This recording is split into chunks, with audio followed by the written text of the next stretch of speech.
calling Yes. Jor. He's here. Say hello to the stream. Hello, everyone. Happy New Year. I got my bathtub hair because, of course, we had to. It's cold outside. It's snowy over here. I'm not sure how. Oh, really? No, Yeah, we have snow in January. it's been extremely dry here and like kind of lame. So we've really? not had Oh, anything super fun like that. Our Christmas For us, was dry and 2026 was delayed. Basically, nothing works. nothing works. Everything's terrible. Well, how are you, my friend? How's everything treating you? How have you been?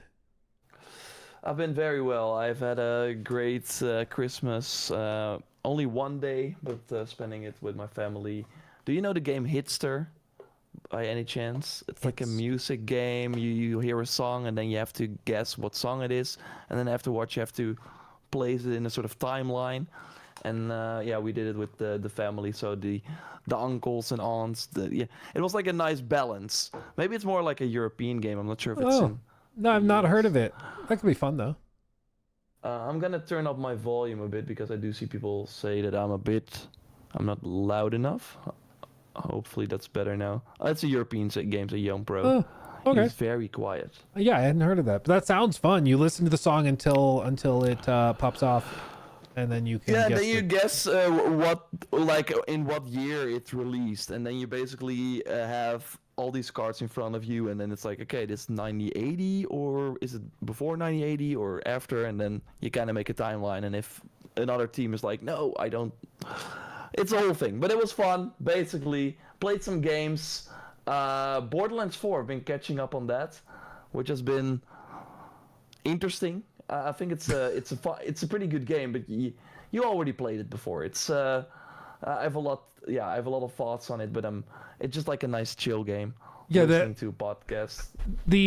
It's a good kind of mindless game, and then it also is at the same time like, whenever it's like, how would you describe it? I'm like, it's Borderlands. Like, you know, it's Borderlands. It's exactly what you expect it to be, and not much more. Now, Jor, we've swung too far the other way, and it's gone too much. I see it. Yeah. Yeah. Let me check the stream real quick as well. It just started peaking, and so it like kind of jump scared me a little bit. Oh, really? Yeah. But yeah.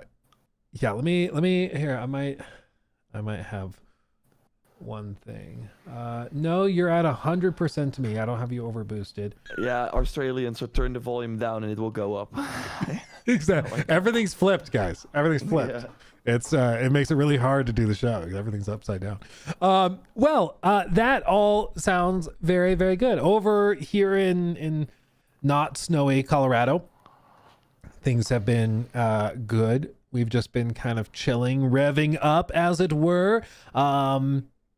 Yeah, it's been good. Our new initiative, you guys might have noticed it. Our new initiative is we're pushing much harder into like short form stuff. So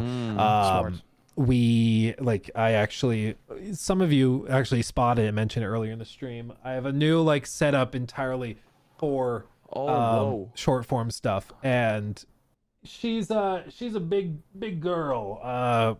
It was a camera I previously had for traveling and for secondary framing of stuff, but now it is pretty much dedicated just to short form and TikTok, and we've been building that out. We're hiring another editor to just handle and be the czar of short form content, original short form content, not clips, but actually like original stuff that we're building out just for that. We've got, dude, we posted that we're hiring, and I got hundreds of applications. That's crazy. So I want to tell everybody, if you applied, I appreciate you. So you're hiring someone to go through all the applications right now. So that's the first person we're hiring.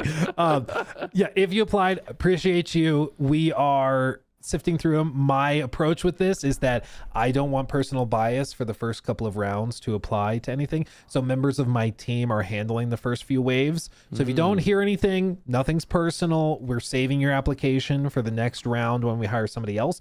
So don't lose hope or anything. But we received hundreds. And dude, I'm just going to mention this.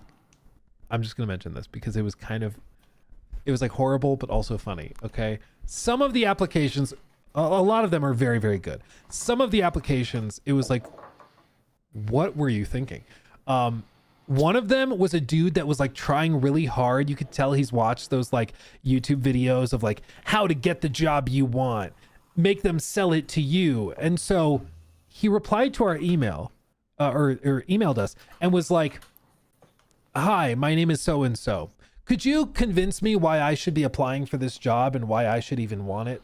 It's like, okay. I mean, I respect it. Like, very hard to get. Yeah, he's like, I'm playing hard to get. I'm just gonna do that. Another guy, he had pretty broken English, so I don't know how much of this was intentional for him when he was communicating it. He sent like a pretty basic demo reel of like what were pretty obviously like CapCut edited TikToks he had done with just like basic templates, which whatever. But in pretty broken English, he basically said, I want job, give me job. If I don't get job, I probably kill myself. It was like, can you imagine that? You could save a life there. Maybe you should. I was like, bite the bullet. Does that work for you? Like, imagine somebody asked me, how did you get your job? Well, I threatened to kill myself. Oh my God. It's ridiculous. So we've had a number of those. Okay, but like 80% is nothing basically, probably. Yeah, a lot of them are very, very good. We've had a number of people reach out who I'm like, wow, like that's actually, you might be overqualified for what we're doing, but it's really encouraging to see how many people are passionate about it. And we're working it's the guy through. from IGN that like uploads everything at like 24 FPS. Yeah. Are you able to upload at 500p 50 FPS for some reason? That's all I know. Yeah. We're gonna need you to go to this preview event and capture gameplay footage for us. Here's your equipment. It is a potato. Yeah. No, but good for you, man. Building the Luke empire or Steven's empire. Yeah, little by little, we're getting there. And I think the big thing is, of course, thank you to the audience for watching and making all of it possible. And our big thing is just where we see possibilities to grow and expand. We're jumping on it. And I don't know about you, Jor, but like I get kind of creatively, I stagnate once we have something kind of figured out. Like the main channel, got that kind of figured out. The live channel, we've got it kind of figured out at this point. Same with all of our clips and stuff. And so I'm like, what's something new I can sink my teeth into? And the short form stuff has been that where we're just trying to figure it out. Completely different game, and you're mostly reaching like that. That's the interesting thing about short form, that maybe people that are, I mean, maybe if you like watch short form yourself, you don't realize it, but everything is very separated. Even though you watch or like put the same short form video on Instagram or Shorts or TikTok, nobody will say, hey, I already watched this on the other platform. Everyone has their preferred platform. TikTok usually skews younger, then Instagram is a bit older, and YouTube kind of falls in the middle. Yeah. And it's very interesting to also be on TikTok, to be able to reach a younger audience who will then grow up and maybe become a Luke fan because you now invested in the short form and then maybe joins the live stream. That's of course exactly would be awesome. But yeah, I think it's good to be there. Obviously, I've been doing a lot of short form too, but I think basically we are in a very fortunate position that we have an audience that wants to watch us like ramble or for like long form videos, because what you see is that people that come up in short form, they have kind of a hard time getting those viewers to watch their longer form content, and that is where the bread and butter in content creation mostly is, in terms of ad revenue. It's the difference between like sort of elective content and directed content. Like on short form, like YouTube Shorts, TikToks, Instagram Reels, the algorithm decides what you watch. And so if it decides you're going to watch this video, you're going to watch it maybe for a half a second, but you're going to see it. On YouTube, it's a different animal. Like you have to click on that video, intentionally choosing, I'm going to watch this. And it sounds like it's a not major distinction, but it's like a big deal, because getting somebody to want to watch what you're doing is more difficult than you would think, you know? especially when you're used to just kind of playing the algorithm and getting it to serve your stuff. But I will say, I do agree with you saying that they're totally isolated. Dude, I saw a buddy of mine who does a lot of TikTok stuff. He's doing like big sponsorships with like a crypto casino, like a gambling casino where you gamble boob coin and stuff. And I was like, bro, if I were to do a sponsorship with a crypto casino, you guys would cancel me so fast. Like I would get That's crazy. flamed for doing that sponsorship. But on TikTok, it's just like, whatever. And it's very, very different, you know? It's very, very different. Yeah. But it can sometimes get That's people weird. in trouble because they'll do that kind of thing and then they try to come over to YouTube and do the same types of stuff. And it's like, you can't do No. that. Like, No. you don't know. Yeah, exactly. And I also figured out today that there are like some of my Instagram reels were automatically posted to Facebook, and I have like all these people are watching and commenting on Facebook. I'm like, I've not touched my Facebook in like 10 years, but it's still, same. I think mostly in the US, a pretty big thing. So that is another platform that we as creators should not forget about, even though in my heart, I want to move on. Yeah, But I'll tell you, it's dude, the pulling me Facebook back in. thing, I'm so not connected to it, but my wife, she scrolls Facebook videos regularly. Really? And like, at one point there was a movie. I don't even remember what movie it was. It was like, I don't know. It was some comedy. I think it was like Burt Wonderstone, that magician movie with Steve Carell from like a decade ago. And I was like, I want to watch this movie. And she's like, oh yeah, I've seen it. And I was like, Nikki does not watch movies. She does not sit down at the TV and watch a movie. And I was like, what? When did you watch that movie? And she's like, oh, well, I watched it on Facebook in like 180 parts. Oh my God. I was like, as somebody that likes movie theaters and sitting in the big screen, I was like, that hurts my heart to think of you watching a movie, scrolling vertical with it cropped super tight. And that's how you watched the movie. I was like, babe, don't tell me. Don't tell me that. Babe. Like, come on. Give me your phone. Yeah, Give I'm me your deleting tablet. Facebook right now. But a lot of people watch content like that on Facebook. That's how they watch, you know? It's crazy. Dude, yeah, what I heard like last year as well from someone is like, I look at the movies and before going to the cinema, and then basically look at the time, and if it's more than an hour and a half, I'm not going, because I just can't watch that long without being on my phone. That's crazy to me as well. I even had people in the air when I was like on the plane to the Game Awards. I saw people. You have like no service on an airplane. Also, in this case, the service did not work. People were still watching a movie, grabbing their phone, opening it. Nothing happened because they have no service or anything. And then, it's like it's so connected. Like people are just so addicted to that. And of course, like I'm not saying that I'm like I want to be better, but some people are too far gone. If you when watching a movie on the plane, still grab your phone, even though no one can message you. You can and some people like they still open Instagram, and some stories have loaded, so they can like look at them and then. Oh shit. Yeah. It's like, oh my God. No, I agree. It's Jor's just addicted to the bathtub. Yeah. Yeah, that's a good addiction to have. That's a good one. You can still scroll there. You do both. I'm very thankful that I'm not addicted to some of those apps though, because like I see the people that are the Instagram thing especially. Like there's been studies done on mental health and wellness, and like the worst app for your mental health is Instagram apparently, and it's because like all you're seeing is people showing off the best parts of their life and like trying to flex on each other, and shocker, it makes you depressed and feel inadequate.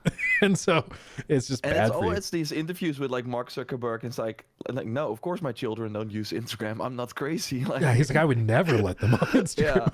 Yeah. But that's like to circle back to you hiring a short form editor. You're basically a dealer, but you are. Yeah, I don't touch the stuff. Yeah. You don't get high on your own supply. You just supply people with more stuff. Yeah, it's like Gus Fring, never trust a druggie, never trust a drug addict. It's like, oh, I'll sell it, but I don't do it. Yeah.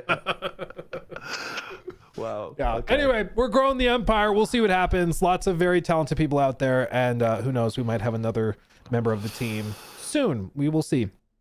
Yeah. As for I was Yeah. just gonna say, as for 2026 though, more generally for the industry writ large, we have a lot of stuff happening. Just earlier today, Jez Corden posted an article discussing the future of Team Green, what they're doing this year.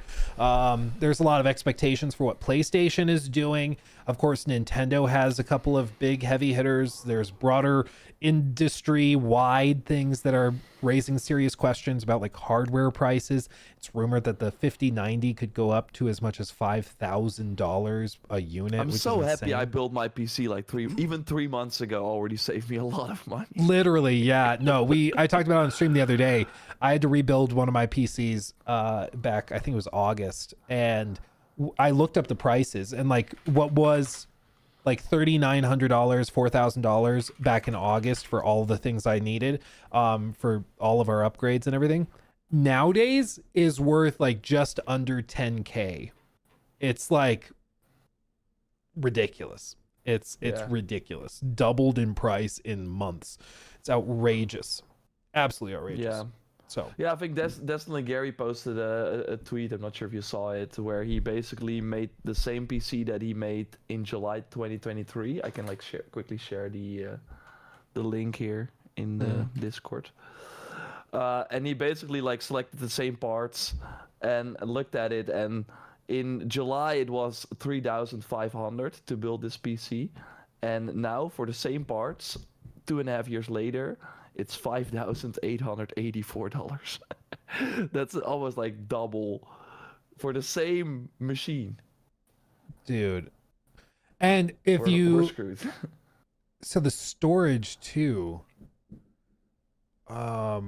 storage up to 520, 326, 880. Yeah, the the Samsung internal SATA SSDs, not even like the NVMe ones, but the SATA ones, went from $400 to $880. That's unbelievable. Yeah, the RAM specifically went from $280 in July of 2023 to $915 in January of 2026. Let's segue into sort of like a news story that we heard, and I want to like throw in my first prediction here, because that's kind of the thing that we want to do this episode, to give some predictions for 2026. And of course I think it will, like, GTA will be a very fun discussion, of course, kind of predicting what we think will happen with that. Ubisoft will of course have a big year, and yeah, we can touch on Microsoft and Sony of course as well, but I want to start with, remember that moment at Game Awards 2019, one of the first reveals, the Xbox Series X. Oh yes, okay. So a year out, Phil Spencer came on stage and announced the platform, way before people were. That was a really cool thing. I think they're gonna do it again this year. So at the end, so Game Awards 2026, at the like one of the first announcements. I mean, why not? That really helped them. They were like quite in front of the PlayStation, and Xbox Series is in the mud right now. I'm not sure if you saw the news where in the UK the Xbox had the worst sale. Like they sold the least amount of Xboxes in 1 year ever in the UK, which is crazy. And of course, we hear every Microsoft earnings call, Xbox hardware down 30%, and the year before was also down 30%, and the year before also. So did they sell like 1 million Xboxes last year? Something like that, which is crazy. So I think like they want to just do it, even with the price being high. I think they're aiming for a very small audience anyways, like we're very premium. So if that means that their console by the end of 2027 is 300 more than it would be without all these AI hardware, or the hardware issues that are caused by AI, I think they will still bite the bullet, because I don't think they have any reason to wait. I do think that there's some desire to take back the narrative. It's going to be tough, because like it was just there was an article posted today about how it's expected that Microsoft is going to lay off between 11 and 22,000 people in probably the third week of January. And so when that those happens. Those were like the Microsoft layoffs, right? Yeah. People from Microsoft already said that's not true. Okay. Yeah. I think if that's not true, that's great. I personally will believe it when I don't see it, because they tend to they're like, we have no plans. Then tomorrow, plans changed. So I'll believe it when I don't see it. Hopefully they don't lay off 20,000 people, but maybe they're like, oh, it's not going to happen. We're only going to lay off 7,000. Time will tell, I guess. But I think the narrative is going to be tough to shake, especially because it seems like the prices of consoles is only going to go up. So the RAM shortages, as Destin showed here, I mean, this is affecting everything else that is on the market. So it's probably only going to get more ridiculous in terms of price hikes. And the unfortunate reality is, like, even if they're going to do a PC, because what Jez Corden said in his article today was that his expectation is that they have been working in concept on a PC, like an Xbox branded PC, basically an all-in-one sort of pre-built that you can buy. But even that, with some of these price hikes, I mean, you're talking probably like a $1,500 to $2,000 PC box. Like, is that really worth doing? Is that really like gonna captivate? And if that's like probably targeting a high-end price point, but I think even people that could afford that are probably just gonna sit on the sidelines anyways. Like, I personally don't think it makes sense to launch any hardware this year, because it's all gonna be twice the price of what people have in their head, for what it should be, and it's just going to get them more flack than it's worth. Like, I think sitting out with hardware is probably just a better idea. Yeah, I mean, announce it this year, right? That's my prediction, and then still launch it like next year, 2027. That has been the rumor for a long time. One of the reasons why for PlayStation, which has been the rumor too, is if you look at the PlayStation lifetime, or the PlayStation 4 lifetime sales, they are at 117 million. That is like the final number we know about the PS4. So that was November 2021. So 1 year after the PlayStation 5 came out. And then we have the lifetime sales for the PlayStation 5. Right now, the last reported number was 84 million. And that was without October, November, December. So you would be probably at 87 million. If the PS4 is right now still outpacing the PS5 in terms of sales, if you put them side to side. But it's not by a lot, but it's still happening. And so I think, like, probably the most amount of PS5s that can be sold to keep the momentum going is similar to the PS4, so 117,000. If that PlayStation 5 is right now, let's say, so we know the 84 number, let's put October, November, they usually sell around like a 3 million or something in a quarter, a bit more, and of course you have the holiday season. So they would be like maybe at around 87 right now. That puts them in 2 years, so 2026 and the 2027, at the same number as the PS4. So if they don't come with a new console or something new around that time, they would go into an 8-year with the PS5. I'm not sure how much more they can like extend that life cycle. Well, if they come with a PlayStation 6, then they will have people migrate. More secondhand PS5s will be out there. Like, I do think they kind of keep the ball rolling. I'm just not sure what is gonna happen if they don't do it or extend it to 2030. I think people are like, yeah, I'm not ready for the next console, but are we ready for a new phone every year? Or like, I do think at one point these companies have to do something, because they know at least a like 5% of the audience will immediately buy the hardware. So hopefully by the time the AI craze has died down, which we don't know when that will happen. So do you want to wait for that? Like, I think it's just a very interesting situation. And I see a lot of people say, yeah, next gen consoles will be delayed. But I'm looking at it like, there are so many moving parts. They probably have launched games in development already. If they at any point were planning 2027 and you're moving that up, you're giving all those teams an extra year. What happens with Venom? Or if that game was a launch title for the PlayStation 6, like a Miles Morales situation, do you then still launch it on PS5 or delay it, and then Spider-Man 3 is delayed by a year too because you want some space in between? I think it's just they're probably in a very hard spot right now. My point basically is that I think it's way easier said than done. Delay the consoles, but I'm not sure if even with these prices, like COVID happened, we still saw the new consoles come out. Yeah, I think it's just a very interesting situation. Yeah, I mean, I think obviously, like you said, there's moving parts with a lot of this stuff. I don't think any manufacturing orders have gone through other than like the pre-planning stuff with AMD and everything. But I think that 2026, I personally would be very surprised if they announce any new hardware, because I think they're going to be doing a lot of price hikes. For 2027, if things are already in the works, then yeah, the ball's probably already rolling. They might slash the forecast, not manufacture as many or whatever. But my expectation has been for a while that 2028 was the target. And I think that's far enough out that the odds of things stabilizing a good amount probably pretty high at that point. So I think that we should be able to chill out that, you know, a little bit and probably expect some new hardware around then. But I think for all of these, like when it comes to hardware for PlayStation, they are going to do whatever they want to do. And I think they are certainly much more constrained, especially because it seems like they have a number of games that have been in production that are targeting next gen, and that like, say hypothetically the next gen console is coming day and date with, like, I don't know, just throw out some 64 gigs of RAM, and the game is being developed with that expectation. You can't just undo that and make it run on 32, right?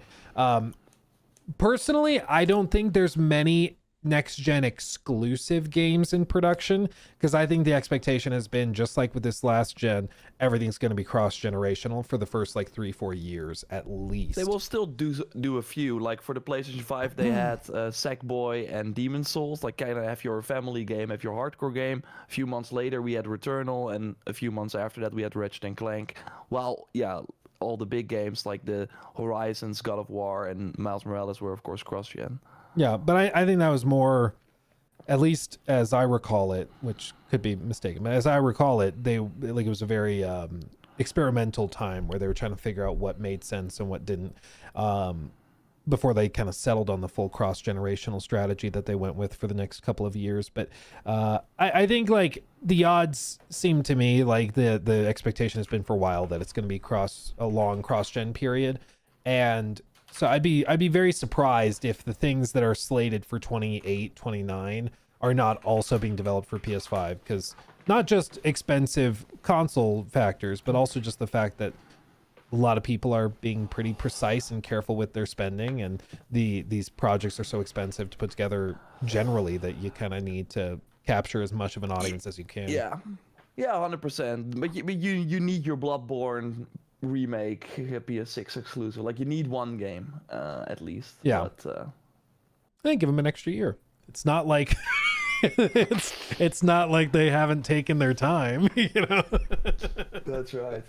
Yeah, now it'll be fascinating, but let's stick a bit to 2026. So basically, I think Xbox is gonna still continue. They have nothing to lose at this point, unless, like you said, it's getting too outrageous. Like, it should not cross the $1,000 mark. Obviously, a console that would be crazy. What if it's like Jez Corden suggested? What do you think is the cap if they do an all-in-one like pre-built PC that's just the Xbox PC, which is what he said that he thought was in the works at some point? Yeah, no, I totally believe that that's gonna be it. It's basically what the Steam machine is kind of trying to do, but way more powerful, it seems.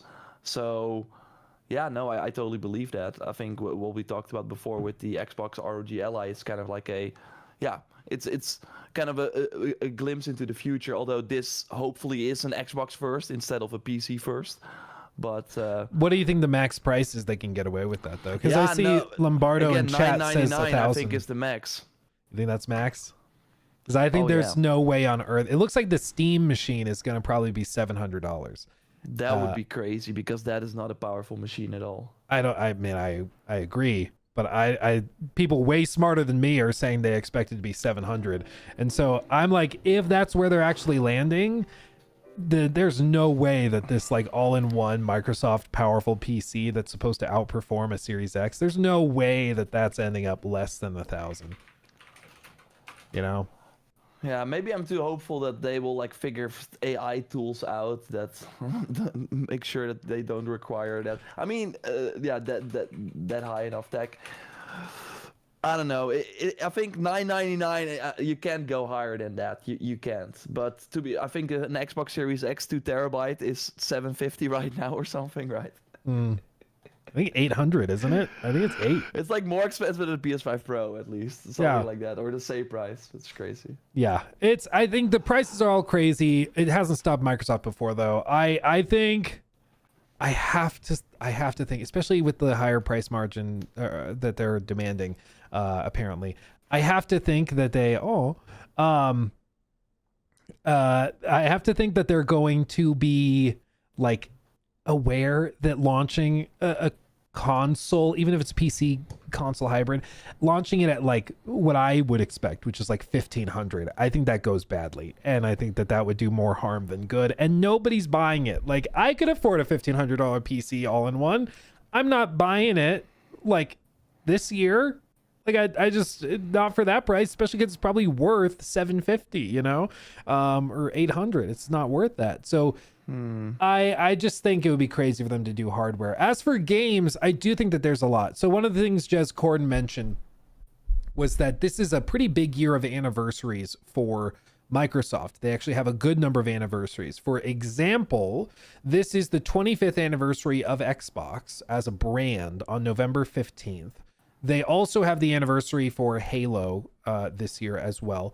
And this is also Bethesda Softworks' 40th anniversary and Blizzard's 35th anniversary. So it's a big year for anniversaries for some of their biggest companies and partners and brands. And so I think that it's quite likely that they come out swinging and like celebrate that. They should have a ton of stuff lined up, whether you look at Gears E-Day or, of course, Fable, Forza, potentially like a Starfield overhaul, maybe a Fallout 3 remaster. There's rumors, of course, of a StarCraft third-person shooter that's coming. Like, they should have a ton of stuff lined up. And it's interesting because I think this year there's going to be a lot more.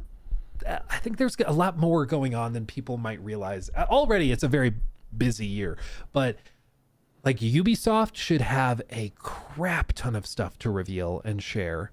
I think let's stick with Xbox for a bit first. But that's what I'm saying is like they have a lot, and Microsoft has a ton. PlayStation, I'm not sure, frankly, what's going on. It seems like they have a couple probably.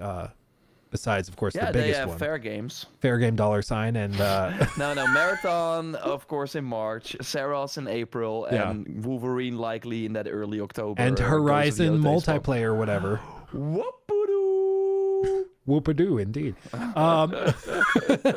a lot. Can't wait to haunt some machines. Here's a question, though. Do you think that Fable actually launches in 2027? No. That was fast. Yeah, no, it's not gonna happen. I think 2026 it's full. Like there's no space for games anymore. I think there are a few games that make sense that will launch from Xbox. Forza Horizon seems to be in the first half, so they have, of course, that first. I think they already said that will be in the developer direct. So in January they will do their annual developer direct, which will likely include Forza. Maybe like they're at the studio already. Hopefully they show Fable then too. It's of course the same studio. But yeah, I think Gears will launch this year, and Halo on PS5. And like the remake of Part 1 will launch this year as well. And then they got Call of Duty as well. So they already got huge titles for every quarter. I think there's no room for Fable, and that game always looked. I mean, they're so scared to show more than 3 seconds after each other. Like it's always those quick shots. We only had like one fight against a griffin or something. It looked fine, I guess. The big chicken where she's hitting the chicken. Yeah, exactly. Yeah. I mean, the game looks stunning still. It's still my if like I kind of fill in the blanks with my imagination, and then in my head it's gonna turn out amazing. But I'm not confident in how they showed it. Like perfect world for me would be you got Fable in that Outer Worlds 2 slot, right? So at the end of every Xbox showcase that they of course always do in June, they have one game that they put the spotlight on. Last year it was Outer Worlds 2. The year before it was Call of Duty. The year before that it was Starfield. I think Starfield might have been the first game they did it, or there was another one before that. But basically, that would be perfect because it feels like we've not seen enough of Fable if it's coming out this year. But I think they will probably do a trailer at the Xbox showcase and be like, yo, March 2027, something like that. And then please shut up now. And we have all these other games. Yeah. I can see Clockwork Revolutions, like we've seen more of that game than of Fable. Yeah, it's actually true. Yeah, we have. And I think that one looks phenomenal. I do think that you raise a good point, though, which is just the pace at which you release stuff is important. Otherwise, you end up stacking stuff up. Like even last year now, they ended up stacking stuff up with like the Oblivion remake and Expedition 33, for example. Oh, real quick, Caleb, thank you for the super chat. It's going to read it out. They won't, but imagine if they just delayed all these games for the next Xbox launch. If we got a Fable, Gears of War E-Day, Forza, S6, and a Halo remake. That looks bad. I'll finish reading it. It stopped. Hell, also, we have WoW on the Xbox would be nuts. I do think... I just think like at this point it seems pretty clear that Microsoft doesn't care that much about their own hardware platform. Like as long as you're buying the game, they're happy. So they could hold stuff off for an exclusive launch, like, but I don't think that they even really care. There's been suggestions that, you know, they're intentionally kind of just spiking their own console sales because they have really low margins on them. And so rather than losing money on consoles, they'd rather you just buy a PS5, and PlayStation worries about all those difficulties of manufacturing and distributing and managing all the crap going on there. And then they just get the cut of the software sale where they get way bigger margins and make way more money. So it is a wild, crazy thought indeed. I think. You don't think Elder Scrolls 6 exclusive on the $1,500 Xbox? Exactly. Well, if they did that, I'd admire the balls to just be like, yeah, you want the game so bad, go buy this, bitch. Like, I'd respect it, but there's no way. I think, hey, I do think Fable also, I know I'm a big fan of State of Decay. I would love it if that came out, but that's still... what's going on with that? Yeah. They have too many games, man. And then we did not even touch on the Fallout remaster, like, rumor that they somehow are probably gonna launch at a different time than the TV show, like just... in 2026. I don't think we get season 3 in 2026, right? I'm not hearing anything from the Fallout TV show, by the way. Maybe it's just me, but no, you're not wrong. I also I remember last time when they did the Fallout show and the season dropped, it did really, really well. And I remember doing videos on Fallout 76 and Fallout 4 again, and those videos all popped off because people were back into those games. And it seems like this time around there's been hardly any bump at all. Like people who like Fallout are watching it and are enjoying it, but it seems like there's no big spike of interest or anything, which I find interesting. Exactly. Aram also sent a $10 super chat and said Halo and Xbox turned 25 on November 15th, along with the Halo campaign Evolved, likely releasing the same day. Yeah, I think it launches the same day. GTA 6 comes out a few days later. Oh, I think so. It comes out a few days later. Do you think Halo Combat Evolved might release early or get delayed? No, I think that they will release early. You think so? Dude, an anniversary is fun for us, but if you then look at your books and like nobody bought it because everyone is no. They're launching that in September or something and pretend that the anniversary is that time. I don't know. Maybe do like a discount or launch like an Xbox bundle or on the anniversary when the game is already out. Okay, you said discount and Xbox in the same sentence. You sound crazy right now. You sound crazy, dude. No, I mean maybe they do delay. It's the same thing where like with PlayStation, that would be fun. Here's a question for you. This is also 2026, but it's because we just brought up the GTA 6 release window. Do you think Jeff officially extends or makes an exception for the cutoff for GTA 6 or no? I looked at it, but he already either like did it this year because he knew it would happen next year. But I looked at it, and I think the cutoff was like November 21st this year. Somebody was saying in chat it was way earlier. It was like November 1st or something. I actually looked this up. I'm not sure if like Gemini said November 21st. So Friday, November 21st was the cutoff, and GTA launches November 19th. So, and then I think the 10 people from the press who got like who went to this like villa somewhere in America to play the game for a full week, maybe they can vote on it. No, I think it's that was one of my predictions too, but then I looked at it and they seem to be in the clear. But who says the game launched on November 19th?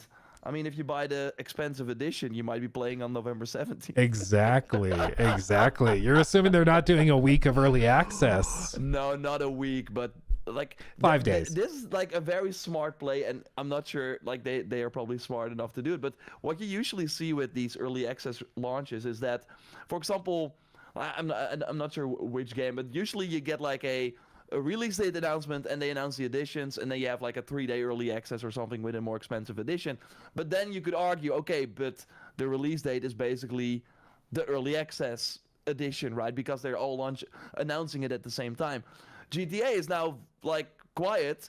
They put the November 19 date out there, so when they announce an early access, it does feel like an early access. So it is pretty smart. Now, 130 Ultimate Edition, 2-day early access. I have like multiple pretty fun predictions about GTA if you want to get into it. I want to like a few more things about like 2 things about Xbox. So I think the Halo on PS5 is not going to be as big as you would think 15 years ago. I think it's going to be like, okay, yeah, it works. Yeah, it's okay. That's kind of my expectation too, especially because I think like no multiplayer. So it's going to be like the campaign, people play it for however many hours, and then they move on. I think if it had multiplayer, you could see it going viral and people doing like cross-platform matches and stuff. That could be cool, but because it's just the campaign, I think it's probably going to be like, and it kind of feels like the PlayStation going to Steam thing, where the first few games were like a big deal, and then now it's like, oh, Halo is not on PlayStation yet? Oh, I thought it was already on PlayStation. Like, it kind of feels like it happened. Gears also came and went. I think they... Like, I get why they maybe want to start with the first game, but I think you're only going to make a splash once, and now bringing Gears of War E-Day to PlayStation is going to be a less bigger deal because you already have Gears on PlayStation, so maybe it was way smarter of them to do E-Day immediately as the first game. Because I looked at like numbers. I don't think we really have like concrete numbers, but they said for Gears of War Reloaded that it was like 1 million players after a few weeks. Like, okay, 1 million. And on PlayStation 5 as well? That's not a lot. So, yeah. Only Forza did very, very well, obviously. Okay. On says with a super chat, Alana Pierce said journalists had to send the nominations by November 4th for the Game Awards this year. Okay. That's interesting. Then, I mean, he's going to make an exception. I will say it seems unfathomable to me that you have GTA 6 launch in 2026 and then you don't allow it at the Game Awards. Like, that to me just sounds, and anybody who's like, well, you made an exception for them. Yeah, sure did. I don't know how else you do it. Like, because and if you delay it to next year, talking about it. Imagine like 2027, everything is competing against GTA 6, which launched a year before. Like, it's just going to be bizarre. But I thought the dispatch thing was really weird. Like, they were nominated for one category, but they are still in the running for Game of the Year next year. I thought that was so weird. I'm not sure if you saw that. I think what it is that episode 1 launched on like October 22nd. So the full game wasn't out until after the cutoff. And that's why it's like it can be nominated next year. But the category it was nominated for was like, what was it? Best story or best indie game or something like that. And I think because of that, they like could consider it for 2020. Best debut, I think it was. Yeah. Either way, it's confusing because it was like, why is it qualified for that but not that? I don't know. But yeah, I don't know, man. It's gonna be very interesting, but yeah, it would be a weird year if. But that's why GTA early access November 4th. Yeah, exactly. Yeah, we're gonna expedite, dude. 2 weeks Only of the early rich people access can for $500. $500 copy for 2 weeks early. Yeah. That would be funny. Okay, but yeah, let's move on to more GTA then. I have a fun one as well. I think there will be like a news story where there's like nothing on the disc for GTA. You put the disc in and it's like, okay, the countdown timer. Just as if you would like buy the game in the PlayStation Store. 1,000%. Yeah. No, I think you're totally right. All the stories. I think it's actually, maybe this is another layer to this prediction, okay? Because I agree they don't want people stealing copies of the physical versions. No Walmart raid. No, we know it happened even with AC Shadows, where people were selling copies for AC Shadows a month early that they stole from like warehouses.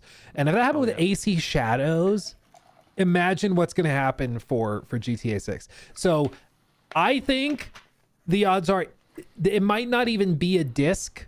They may freaking do the thing where it's like the Fallout 76 cardboard inside and it's just a code that redeems it on the online store. Like, I think it's probably a disc that just basically opens the store app and puts in a digital code. But I think you're totally right. I don't think there's any shot that there's more than like 25 megabytes of data on that thing. Yeah, exactly. I do think they might, like, for a game like that, they could then in 2027 be like, okay, now we put it on the disc because, yeah, I know people want it. It's just a special game, obviously. So, but then of course one disc won't be enough. It will be multiple. But no, I think that makes sense a lot as well. I think GTA Online does not launch this year. I think they are trying, but I think we will get a blog post like maybe in October or something where we're putting the finishing touches on GTA 6. To get it in your hands on November 19th, but we need more time for GTA Online. Have they officially even, like, I know we all know GTA Online revamp, whatever is coming, but have they officially announced GTA Online 2 or whatever? I don't think they have. No, same, like, they have not announced the PC version either, but we know it's coming. I mean, they did, like, buy the whole, like, there was one of the RP server people, like, one of the, like, a big company doing the RP stuff, right? They bought that. But I think like this year we will not see it, and then in early 2027 they I think in the perfect world they want to get it out in December. That would of course be perfect with all the like people for Christmas getting PlayStation cards and whatever. But I don't think they can make that, or I mean, we saw it already for GTA 5. So GTA 5 got the online mode 2 weeks after launch. It was of course broken. GTA Online or Red Dead Online similar, but that was already 1 month after launch, so they already delayed it by 2 weeks.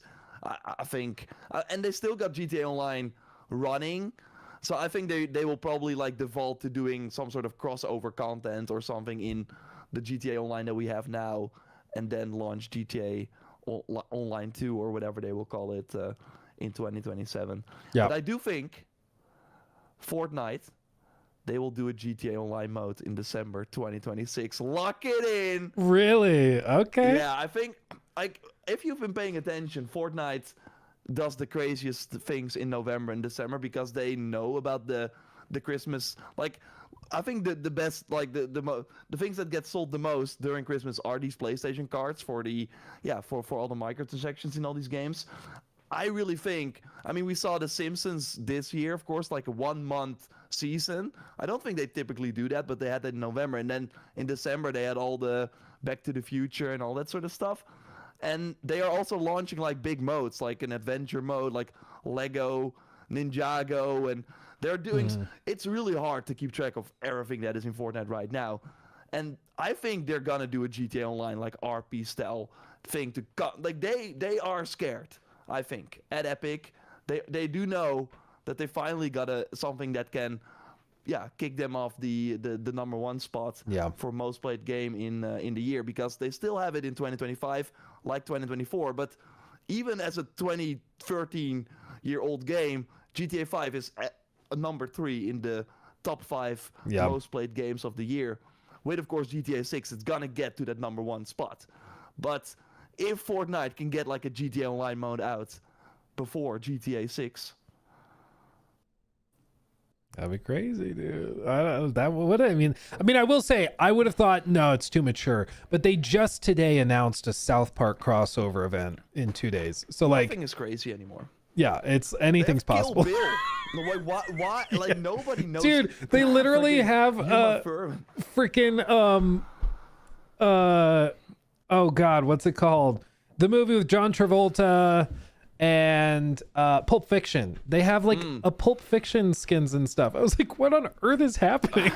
Yeah. Like, this is a children's game. Yeah, no, but all these companies are trying to make those old franchises like we always make the joke, that is that's John Wick from Fortnite, right? Yeah, that's the joke. I mean, it's literally happening. It's Marty McFly from Fortnite. My buddy Caleb, he was out and about, and there was some, I think it was around the time Halo Infinite launched, and he was out at like a Best Buy, and somebody pointed up at the Master Chief cardboard cutout they had, and look, oh, it's Master Chief from Fortnite. Like literally said the thing. It's like, dude, it's working, man. It's working. Yeah. So anyway, I think that you're probably right about a lot of the GTA stuff. As for the Fortnite, I do think that they're revving up to try and target older audiences in one way or another. I think you're right about the online mode not coming out in 2026. I've had the suspicion that it's probably a month after launch. Maybe it's a January thing. They might even take their time and put it out in the summer. I think the big giveaway is going to be when we start to see the production schedule and like the release schedule for GTA Online as it is now. They'll just stop talking about it. And that's probably a pretty good indication, because I'm guessing that they're going to end support for the current version. And I'd be surprised if they keep it running, but it's also like, I mean, it's still on PC, right? Like, yeah, the game will not be out on PC for probably end of 2027, you would think. Yeah.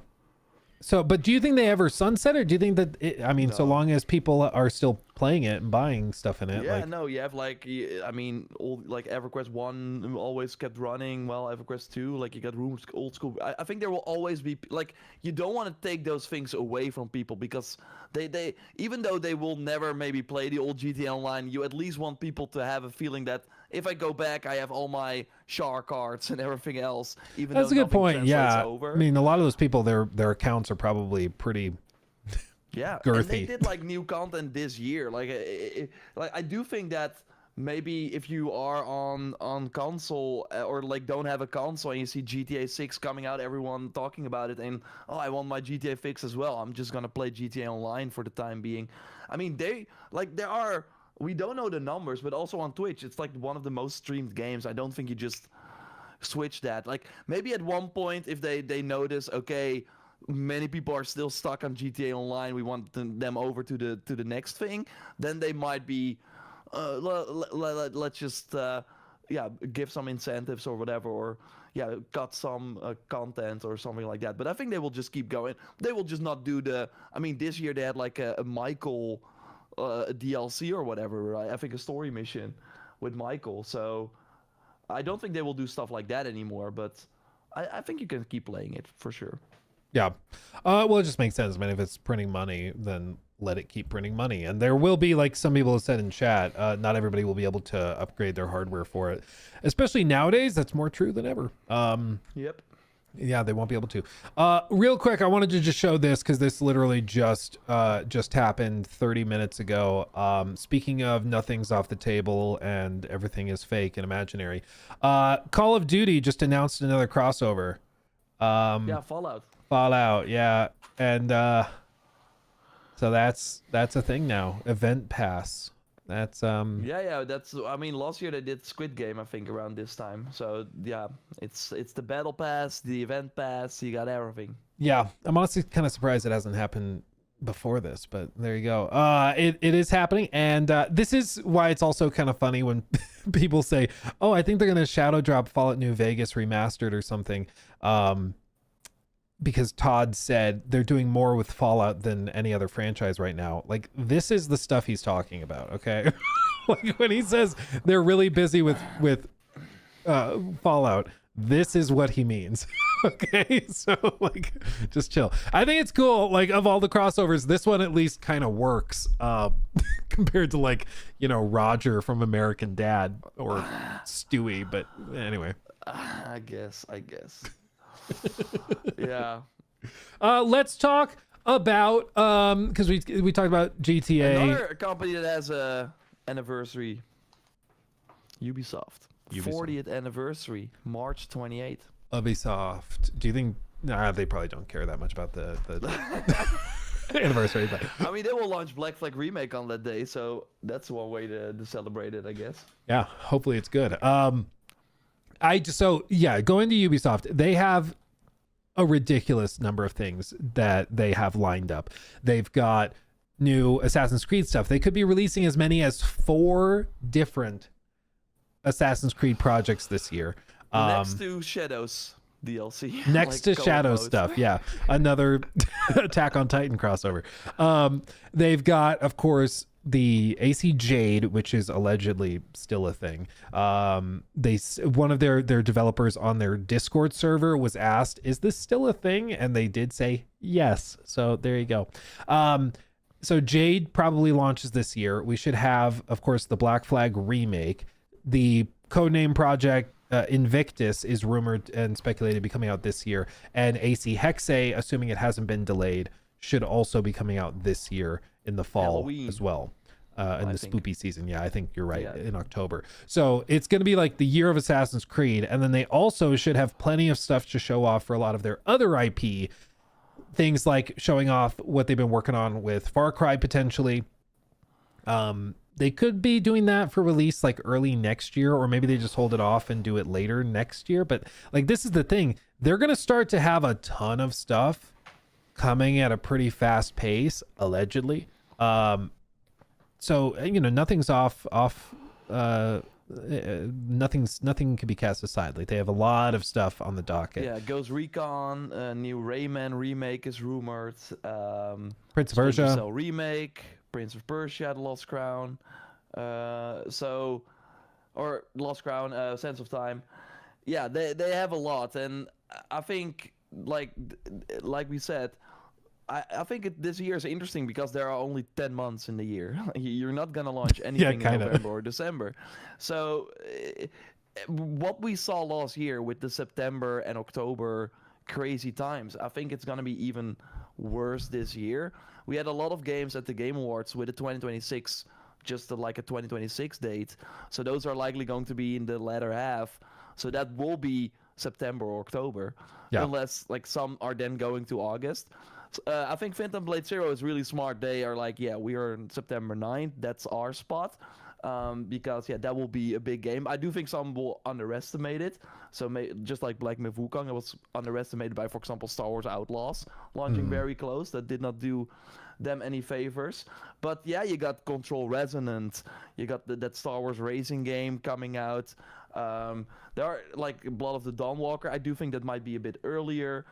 You got like Onimusha still around that time.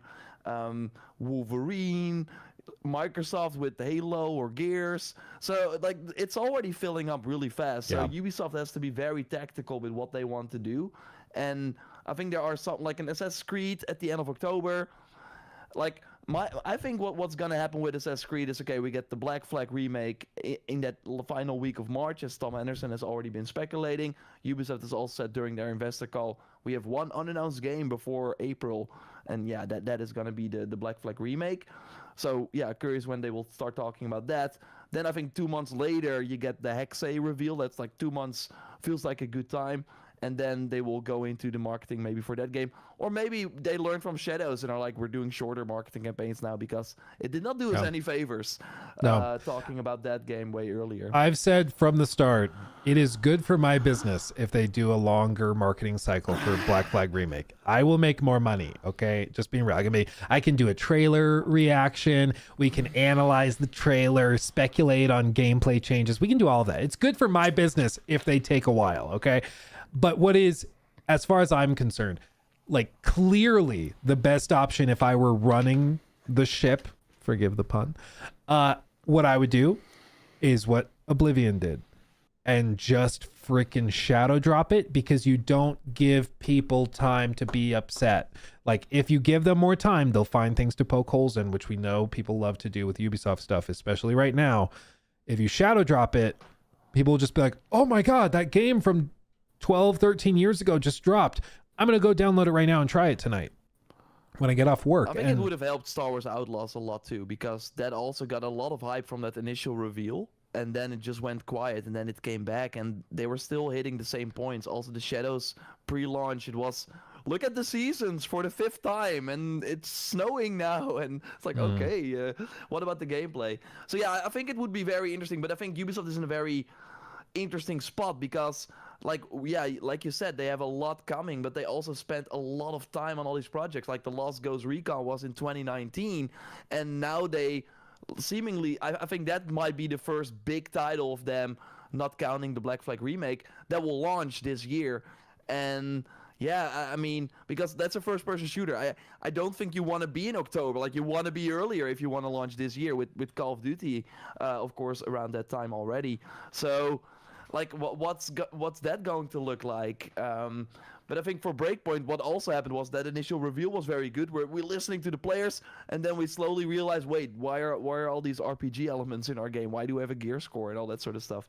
So it's gonna be fascinating, but they must be scared too. Like, why they have always marketed games in one way, and now suddenly they're gonna change things that they don't know if it will work. That's a huge gamble, but yeah, I think their biggest challenge this year will be making sure that people that are not already fan of the franchise will care about their games. And I think the last time they had a Valhalla, like it was 2020, Far Cry 6 already kind of lost some of the appeal for people. They're like, when they were launching successful games, 2018, 2017, with Far Cry 5, Odyssey, Origins, Ghost Recon Wildlands was even before that.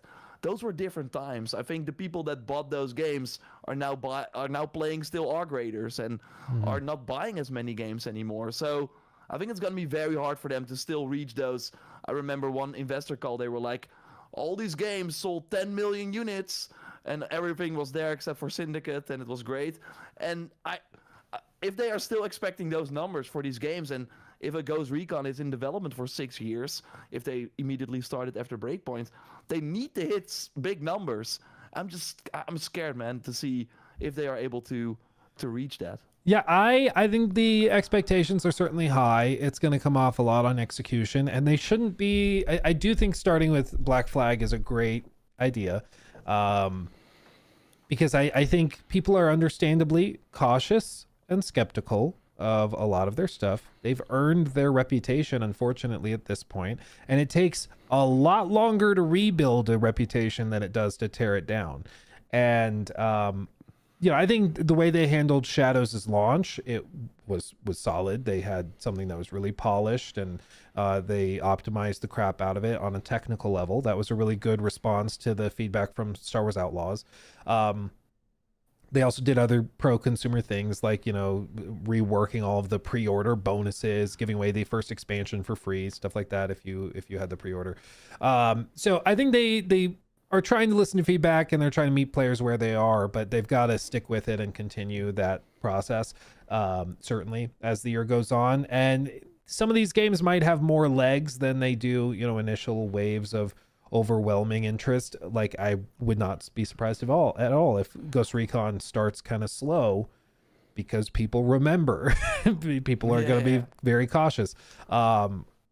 But it's just going to be about execution and how they deliver it. And if they're just methodical, put their heads down and do it, that's going to go a long way. I think the focus has got to be on the execution and much less on the marketing and how they present it. I think the games will speak for themselves if they're well done. I think Avatar is a great example, even though it has been on a relatively small scale compared to some other big games that launched last year, but they reached the highest player counts on Steam and potentially other platforms as well with that third DLC launch, and all the word of mouth is good. And that is a game that that came out 3 years ago. So these Ubisoft games always have big lags, and maybe that's how they initially or in the end reach their target. But yeah, they just have to get that good word of mouth again. And like Ghost Recon going first person. Maybe they looked at Avatar and are like, okay, maybe we should do third person as well. Like, give people the option. We're not gonna make that same mistake again, because that is what the reason Ghost Recons were known for. And yeah, but I think the Ubisoft Forward this year, that's basically the point here, right? It's gonna be very fascinating. I think they will return to LA probably in June, and fire from many cylinders and not have us sit through a Skull and Bones song and all that other bullshit because you don't want the big drums. No. No, I do think they're going to come out swinging. And honestly, like on paper, they have more than enough to have a phenomenal year. It just comes down to execution at the end of the day. But that's the great thing about making good games that people connect with, is that there will no doubt be people who are raging and that half of their personality is hating on Ubisoft for one reason or another. And that works if what you're doing is bad. But if they can deliver high quality games that are polished and are good games, then like that doesn't work anymore. And those people will look silly. But it's all about execution. Like, you can't give them ammunition. You can't keep screwing up with like crossover events that are hilariously awful. Like, you've got to start being consistently good across the board. And hopefully they're getting that message, because I just think that there's this disconnect where they think that any content is content. And so like, you know, you have an AC Shadows crossover with Attack on Titan. Yes, it looks comically horrible, but it's content and it's free. So why would you complain? But they don't realize that reflects badly on the brand, like on the broader company, that people associate that cheap kind of low effort thing that was a free, quick throw it together kind of thing. It seems they don't realize that reflects negatively on everything they do. So yeah, sometimes if you can't do something well, just don't do it, you know? Yeah. just don't. Yeah, I mean, I'm very interested to see what the ramifications of that will be, because they clearly did not see that coming, and it's gonna be very interesting.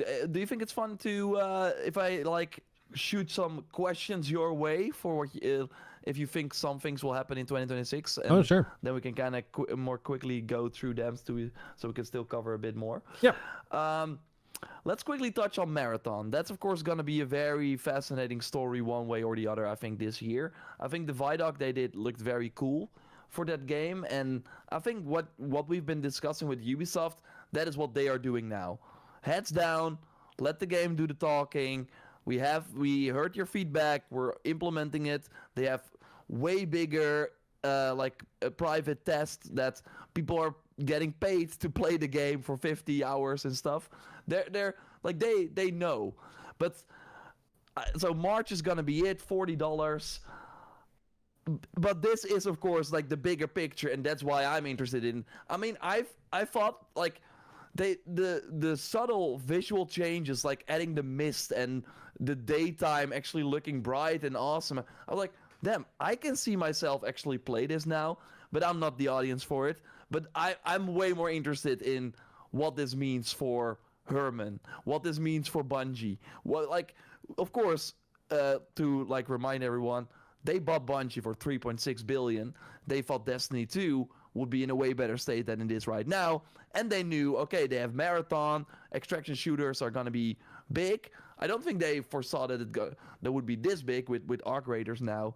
And they basically, if Marathon flops, I don't know what's happening with Bungie. It's going to be, that's I think the very fascinating story. Or can they even reach the number they need to like fund that whole project? This is 100, like if Concord was 400 million, this is easily that too.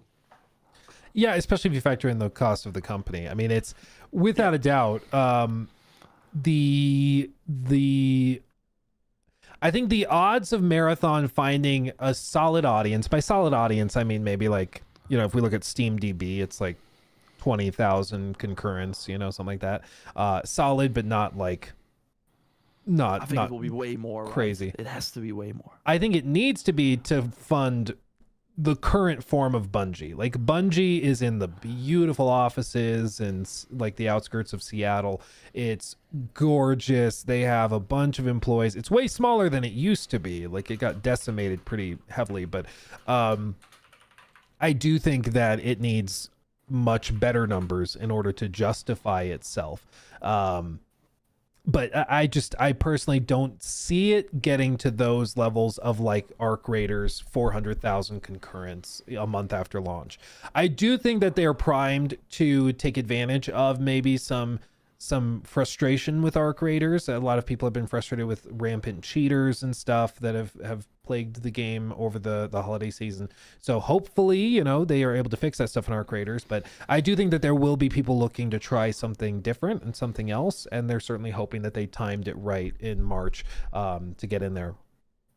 I think it probably is going to be solid. I know a lot of like Apex Legends players that are interested in it because I used to grind out ranked Apex arenas and I had a great time there, and the movement and gameplay and gunplay of Marathon is very reminiscent of Apex. So I'm gonna try it. We'll see what it's like. I just don't know if it's got the viral potential of something like an Arc Raiders, but time will tell.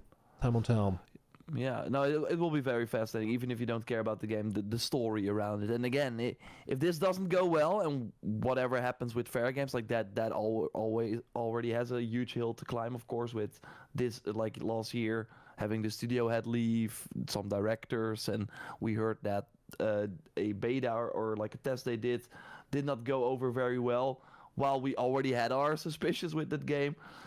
I mean, at one point you would think that, launching the single-player exclusive games on PlayStation, obviously that will work. Obviously Ghost of GOTY will make its money back. Obviously Wolverine will sell 5 million plus. Obviously Spider-Man 2 is gonna be great.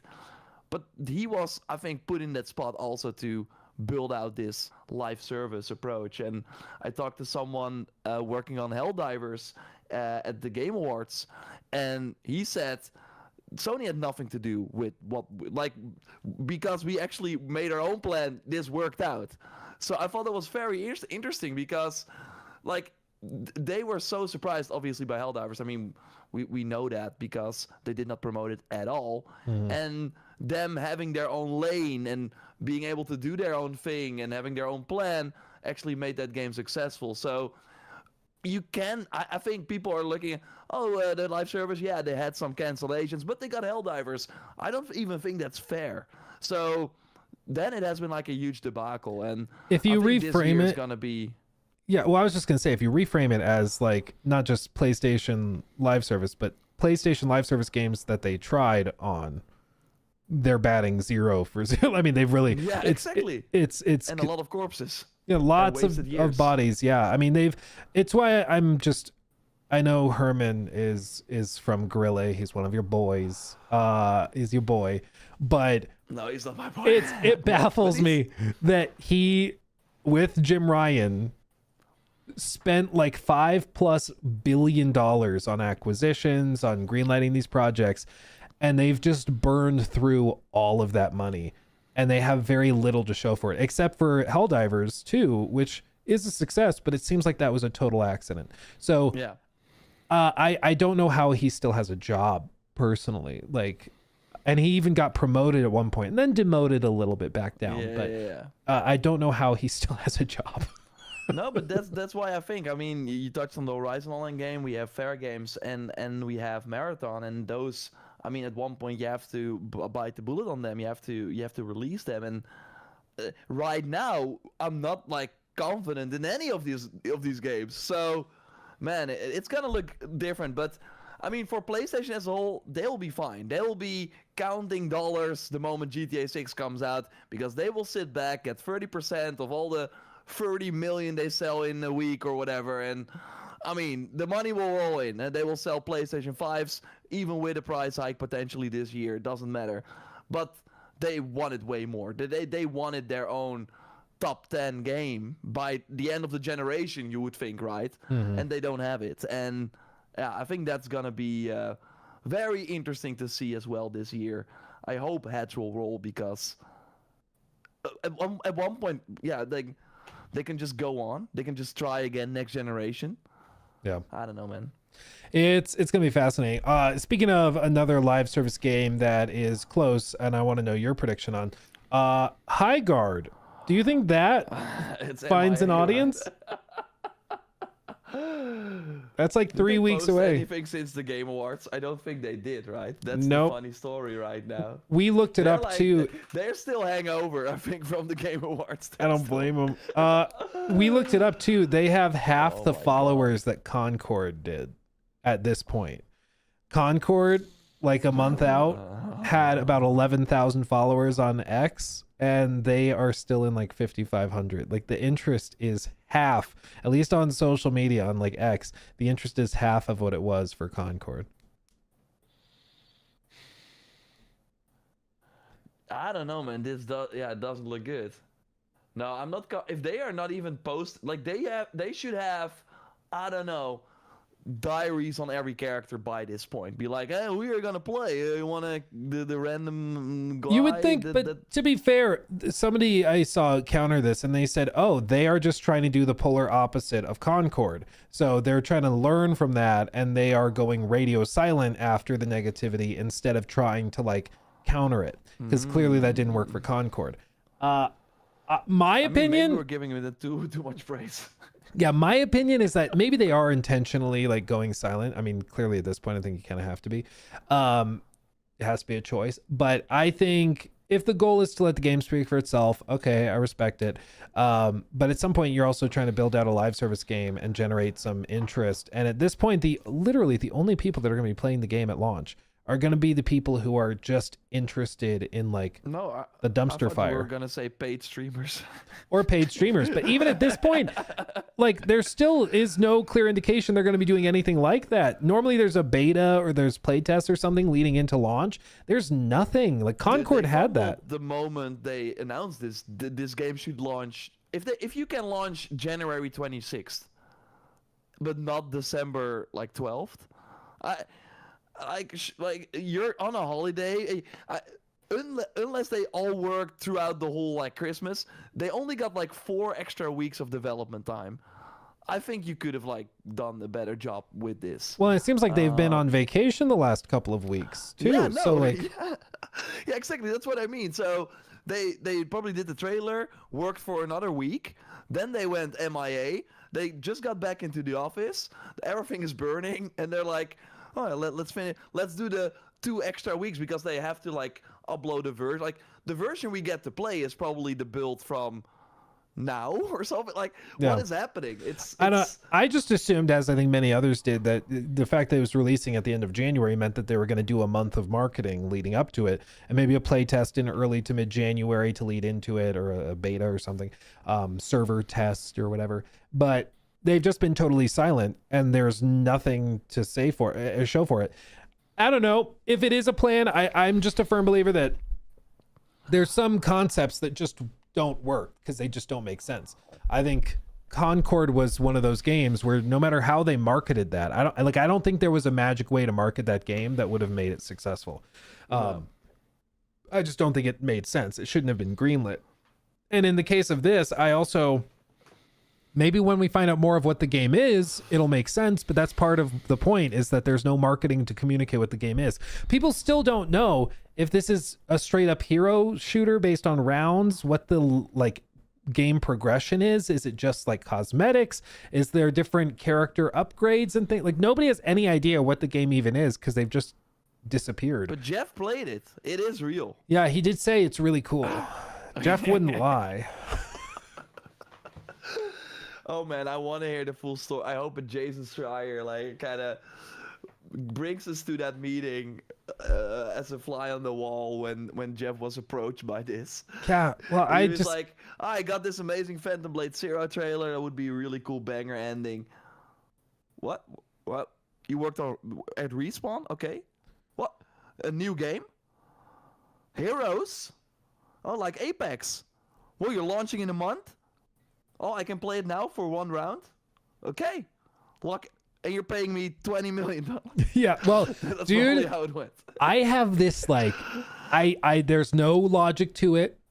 On paper, logically, the clear indication is that they had the fattest checkbook, and that's why they got the final spot.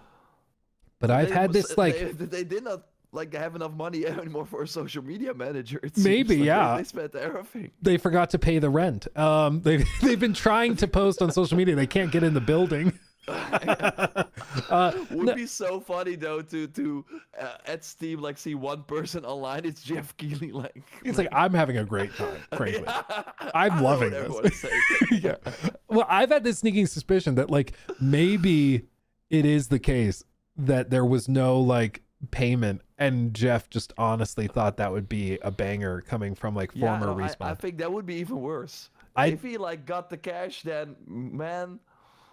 Do like more power to you. I just feel like I don't know, man. It's just so crazy to me. The whole thing is so crazy, especially because I think that the game's overwhelming negativity, the negativity around it, is almost entirely due to how it was announced and framed at the Game Awards. I think if it was earlier in the show, none of this would be happening. Nobody would be talking about it because nobody would care. But yeah, that whole thing is just fascinating to me. So there's that. Other things. What's some of your other rapid fire ones that you had? Yeah. So rapid fire, another one. I think Marvel 1943 will be canceled this year. I think that game, it's not happening. They delayed it out of 2025 to early 2026, and then delayed it to beyond. Whenever you see an indefinite delay, that's especially not good for a game that they showed as an Unreal Engine 5 like demonstration. Amy Hennig seems cursed, just like Jade Raymond. And as much as I love the Uncharted trilogy and I want her to succeed, and I think the idea is cool, but they were always super vague. Like, what is the game even? We see Captain America and Black Panther do some cool moves, but is that a cutscene? And what is the gameplay? And the moment you have those questions for a game, and they have not answered it since, like, it has been like almost 2 years now. Yeah. Since that reveal. Did you see the leaked gameplay? Where was the leaked gameplay? Oh. Yeah. I saw leaked gameplay. It was allegedly from like a year and a half, 2 years ago. But what was interesting is that it did seem to be like sort of a button mashing, like beat 'em up style thing. But it was with locked camera angles. So it was gameplay of Black Panther, but the camera angles were like locked around the room. And as you would jump and like punch people and beat them up, the cameras would swap to the locked angles like old school Resident Evil games. And it was just kind of weird. Like I saw it, I was like, I don't understand. Maybe it feels really good to play, especially if it has like contextual finishers where like you're taking characters, smashing their heads into the walls and doing that. I don't know. It was just test footage. That's what was said, was that was a gameplay test that they had done. But who knows? Like maybe it's actually a third person beat 'em up and that was just a weird thing. I know that they had built out scripts for dynamically changing camera angles from set cinematic positions, because it was also like as you move through the room, the camera would pan and shift with you to maintain like a cinematic framing. You see what I'm talking about? Yeah. It's just very weird. It was not a nightmare though to no, this is not coming out. I don't know, man. It's not what I would think. I'm already seeing the issues because you have like Black Panther flying around the room, but you have one static camera, and there are all these prompts in the room, like chairs and other stuff. And it's like he moved outside of it feels like we're going back in time, 20 years. Crazy. Yeah. So some people were saying it was just like, footage with fixed camera angles as part of a test, but and maybe they were at the time testing the difference between like a dynamic third person camera and then they were testing fixed camera positions. Maybe my understanding of game development is that what we see in that gameplay with the camera positioning and swapping is actually quite difficult to put together, and it's not something you just throw together. I don't know, because it was not a single locked camera angle testing like animations. No. It's like if someone is like filming him and then moving the camera around a bit. They have a camera rig system, and it moves like in one of those Quantic Dream games. Like as you're moving, the camera pans with you and moves, and then it swaps cameras once you cross into this zone. So I don't know. It could end up that the game plays way differently, but I just think it's weird to see a game that people question gameplay, like Jor said, and then you have no explanation for gameplay, and then the game's delayed, and then it's delayed indefinitely. It's not and great. With a brand like this, it's what we talked about with the Assassin's Creed Shadows thing. At one point, if you can't make it well, like this is gonna launch around Avengers Doomsday, and then you have like this Marvel like thing holding. That's not like they want all the green lights. Like they only want good things, and then you have this game kind of being a dud, and I don't think that will help them. I think it depends. So, considering that it was originally, what was the original slated window? Like 25, sometime in 2025. That makes it likely to me, and I'm just speaking from like my world, it makes it likely to me that they were doing preview reviews or like testing reviews, which is something that commonly happens where they'll do mock reviews. They'll send it to people either internally or externally to play it and then give it sort of a mock review because they want to know what people will think of the game and get like a rough idea. If they were doing that and the feedback was coming back very negative, that like, hey, you're telling me this is going to be a $70 game that's 3 hours long and the gameplay kind of sucks, I'm not going to review this well if I review it, or if I were a reviewer. Then they take that feedback, and what do you do with that? Like they either just shove it out with it reviewing poorly, or they rework it and try to do it. And it seems like they've delayed it to rework parts of it, but yeah, whenever you see something that was about to release that's then delayed indefinitely for a year, 2 years, whatever, it means that they were trying to overhaul significant portions of it. It's my sneaking suspicion for like the Jade mobile game, AC Jade, that they probably had a lot of pay to win stuff in it, and they decided to rework a lot of the monetization because it was apparently like pretty close to being done, and then it disappeared for 2 years, which suggests to me major overhauls, Yeah, it will be very interesting to see when we see that game again, and that's mostly Tencent doing it, and they now have like a bigger horse in the race because they own 25% of the Assassin's Creed franchise, of course, with the new subsidiary. So maybe that was also something they knew was in the works, and they were kind of waiting for that. But no, very interesting stuff. So that was kind of like another thing that I wanted to throw in. One final thing: do we see Cory Barlog's game? I don't think so. I think we see the God of War spin-off 2.5D thing. I'm feeling like maybe that's like an April surprise. That's kind of my gut feeling. But I think Cory's thing he's still working on it, and I personally don't think it's going to be here till maybe next year. But that's the thing with a lot of this stuff. I would assume what he's working on is big, and so I would think it's like one of their big either spring or fall releases. But like it's expected that Intergalactic is probably fall of next year. Mid. So like, where does that put Cory's game? I don't know. I mean, it's gonna be Santa Monica's next big thing. That's what Jason Schreier said. And of course, they had Ragnarok in 2021, and before that, they had God of War 2018. This seems to be like not a new IP, but still feel different. Obviously, they need a bit more time, but I think this year, Sony will just do the state of play as usual. They likely do one in September or in February. Then they do one around Summer Game Fest, late May, early June. And then in September around Tokyo Game Show. That has been the cadence. And I think we don't see that game there. Like, it could be Game Awards. I do think this is a Game Awards reveal. It's a big deal because, then you got the big spotlight on it. But personally, I think I'm still PlayStation 6 next year camp, and then you're gonna do a PlayStation showcase, and that's one of the hype things you want to put in there. But I do think we will see in the state of play this year intergalactic gameplay, and I think it will blow us away. That's my prediction. I think we will. They will just like show a 8-minute Neil Druckmann commentating demo, and we will all be like, oh my god, and then it will end with 2027. I think in the September state of play is when they are going to do that. Okay. Yeah, I can see that. Do you? I had another one.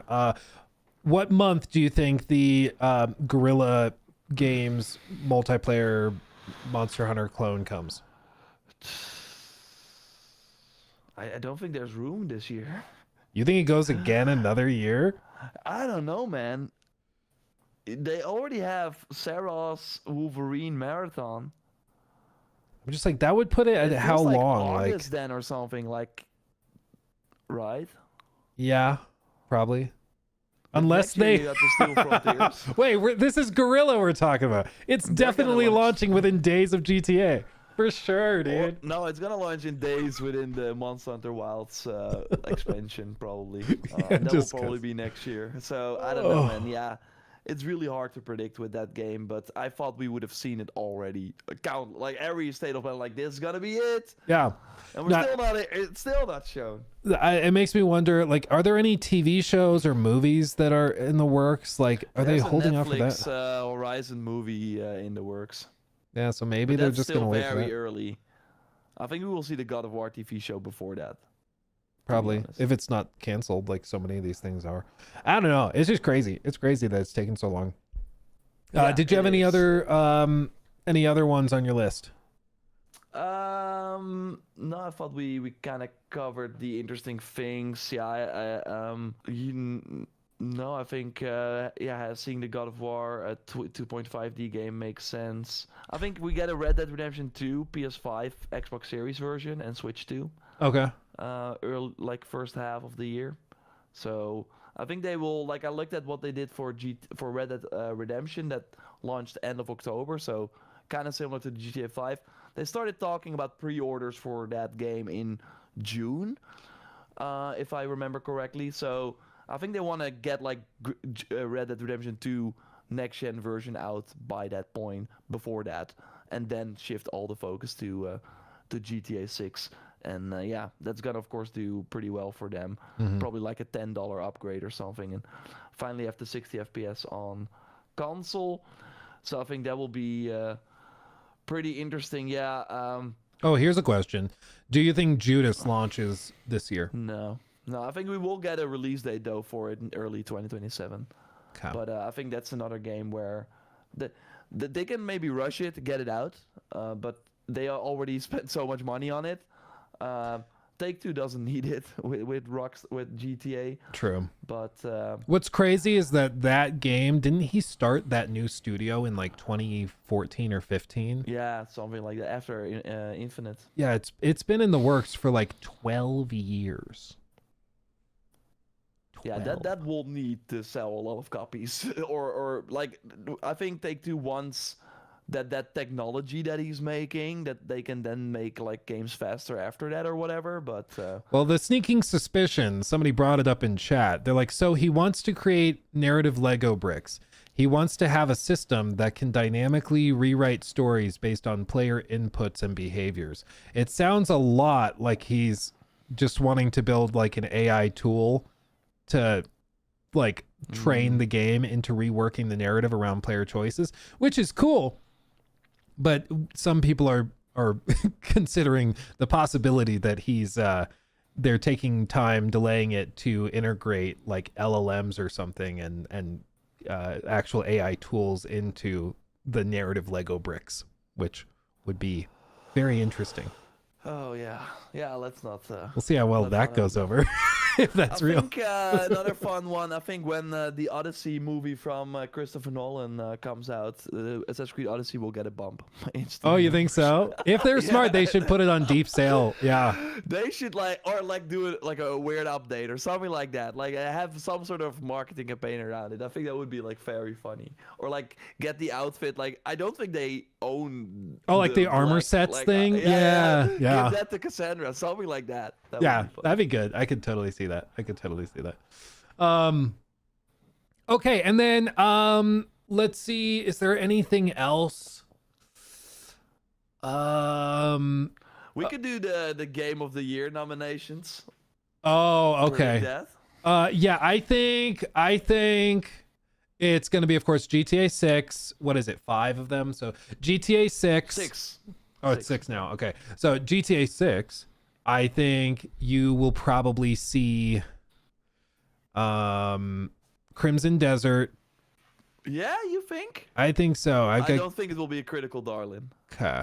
I could see journalists getting pissy about it not playing the way they think it will. Yeah, exactly. But fans will love it. It will like be very high in the user voted, but not be game of the year in terms of press. I think this will be like a 77 Metacritic, but fans will adore it. I think even Black Myth Wukong got nominated, right? But it also felt like meh. Yeah, I could see what you're saying. Yeah, I could totally see that. So I think Crimson Desert, I'm going to go out on a limb with that, but I totally see what you're saying. Yeah. I think probably Resident Evil 9. I think Phantom Blade 0, I think, is going to go over well, but that could also end up being one of those games that like journalists struggle with because they think it's going to be a Souls-like, and it is not. I think see, Blood of the Dawnwalker, I think it's going to be really good, but I don't know again if it's going to be that critical darling because I expect a little jank. I'm thinking like 80s, high 80s, but maybe not quite above that. Beyond that, I think we probably see if Clockwork Revolution comes out this year, I've got good feelings about that. And then that leaves me one more. Random indie game. I mean, maybe you could see Wolverine nominated. I'm just worried about the writing. I'm getting a feeling it's probably like another one of those 80s. That's also gonna be a 10-hour game. It's gonna be a short game. Yeah. Like with Spider-Man already being really short, and that's open world. This is gonna be narrative, like super linear. So yeah. I'll say some random indie game that none of us have ever heard of as the final nomination. Oh, okay. I think Order of the Sinking Star has a shot. That's the new game from the Witness developer. It's like a puzzle game that they also showed. I think that has or maybe it will like in the blueprint spot, so maybe not like get the official. Oh, this game one. Yeah. There will always be a Nintendo thing. I see people say something Mario, if they do like a Mario, I mean, they're gonna do a movie, of course. Nintendo does know that it's smart to have something around the movie or a TV show. But I forgot about another one that could get nominated. That could be Nintendo's. Duskbloods. Metroid. Duskbloods, possibly, because that's a Hidetaka Miyazaki game. Hidetaka Miyazaki. They don't miss. Has he had a game that he's the director on not get nominated for Game of the Year in the last decade? He did 1 and 2 Dark Souls, right? And he did 1. He did Bloodborne. 3 Bloodborne. Sekiro, Dark Souls 3. Like, I think he's batting damn near 1,000 on the stuff he directs. Was he Night Rain? No, one of his producers directed Night Rain. And Earth Tree, of course, that did get nominated. Shadow of the Earth Tree, yeah. So I mean, everything that he directs, just like he hits it out of the park. This is weird because it's a Nintendo Switch 2 exclusive and a multiplayer game. But again, like people doubted his ability to take like Dark Souls open world and make that work, and then he did. So that could also be one of the final nominations. Like, and people are sleeping on it, dude. I feel bad. I did an 1.5-hour video recapping the biggest games of 2026, and I forgot to mention that game. Dude, I also did not mention it, but yeah, that's crazy. Yeah, but I also feel it's kind of MIA, and it's just weird that it's trending on Switch. You don't even have Switch 2, right? We got a used one over Christmas for Nikki. I put the AC control. Yeah, go use, guys, because then Nintendo doesn't get any of the money.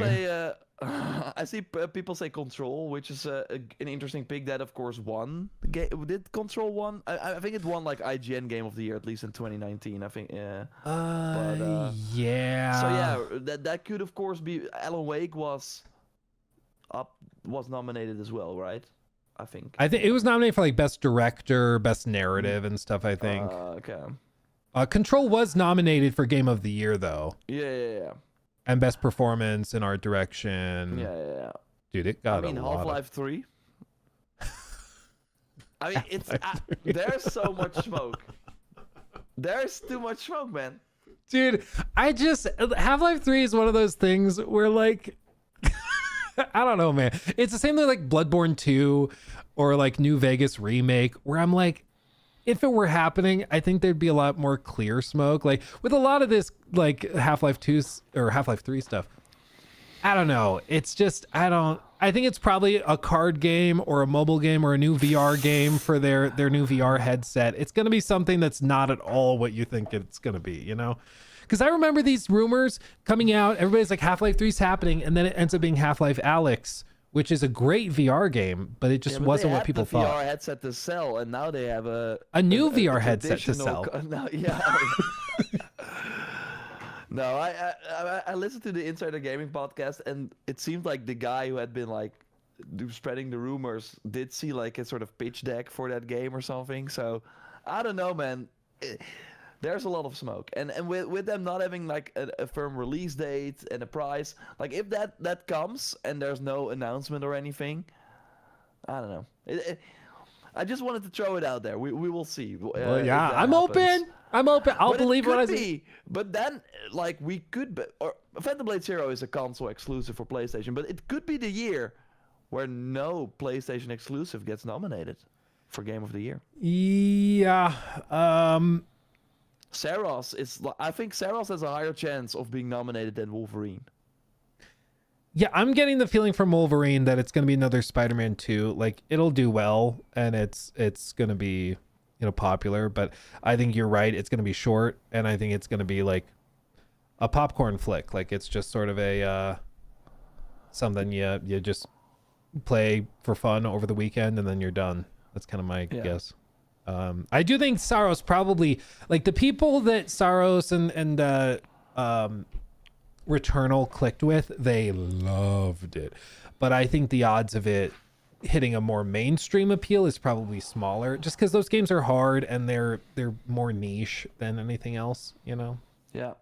So I think you're probably right. No, but it will be interesting. But there will likely be like a song like Silksong that we did not see coming would get the spot. And Expedition 33, we of course it looked cool, but we didn't know it was actually. That's why I'm like, don't sleep on Clockwork Revolution, because that gives me the same vibes when I watch that trailer as Expedition 33's, and so I'm like, that could be like a new BioShock level success. Yeah, but I just see Xbox kind of fumbling that game as well, like dropping it in a very weird spot with, like then launching the Fallout remaster the week after, like something. So they're gonna do something like that. Yeah, they do seem to have weird ideas of what's gonna hit and when. Yeah, I see what you mean. Tides of Annihilation. I do think Tides of Annihilation, as Real Gauge says, it looks really cool. I think that's probably also one of those games, probably similar to Black Myth Wukong. It's going to come out, go viral, and be really popular. I don't think it's confirmed for 2026. No, it's just like, it's not like soon. Official. No. Yeah, that one I could see easily going to 2027. As for 007, I think 007 is also one of those games that probably, like, I think it could get nominations for like best art direction or best score or stuff like that. But I think it's probably one of those like high 80s in the Metacritic games. That's the vibe I get. Like, I think it'll be solid and like a good time, but I'm not sure if it's gonna be like the critical darling, that some of these games probably will be. Yeah, for sure. It will be a fascinating year for sure, and we will all be playing Highguard soon, so that will be exciting. You're damn right. There are literally dozens of us. Pragmata, bro, what's your prediction with Pragmata to wrap this up? I'm hearing so many good things about it, and I don't know because I heard your story, and I already wrote that game off, to be fair. Yeah, I'm an influencer. What can I say? I'm glad people are enjoying it. I don't know. All I can do is represent my experience with the game, and my experience was, what is this? What are we doing? I don't know. It was just really bizarre to me, but who knows? Maybe it's just a game that didn't demo well, but the final game is amazing. Time will tell. Fable, if Fable launches this year, I think it's also probably like high 80s. I just get the feeling that the combat's gonna suck, but I'm optimistic about everything else. And Onimusha, I have a gut feeling it's getting delayed to 27.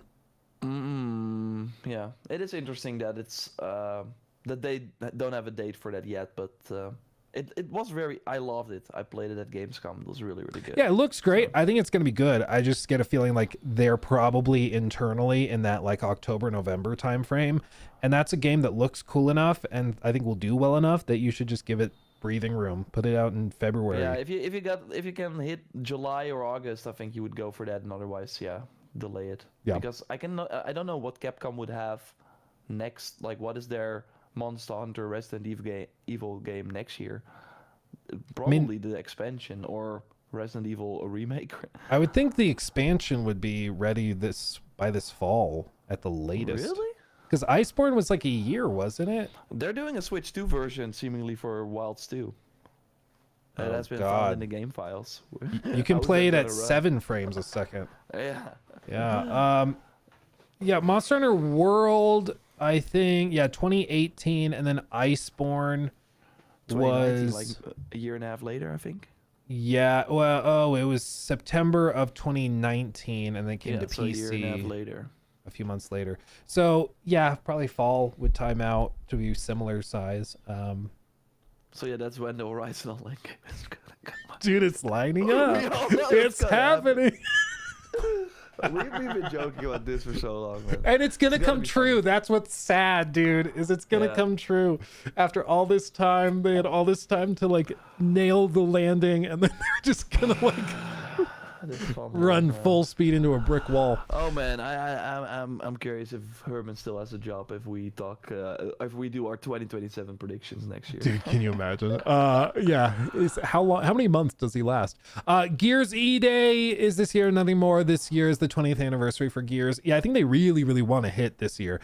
Do you think Gears is critically acclaimed, or do you think it's gonna? I think it is. I think, I think that ship had also sailed. I think a bit with that game. I think they're now also going for the prequel. They're really going for the nostalgia, and I think there are still fans. But like all the Sony studios that worked on the PS3 games, they moved on to new IPs, and Microsoft had 343 then work on Halo, and the Coalition now on Gears, and it's the B team doing it. And I think they should have like moved on to a new IP long ago already.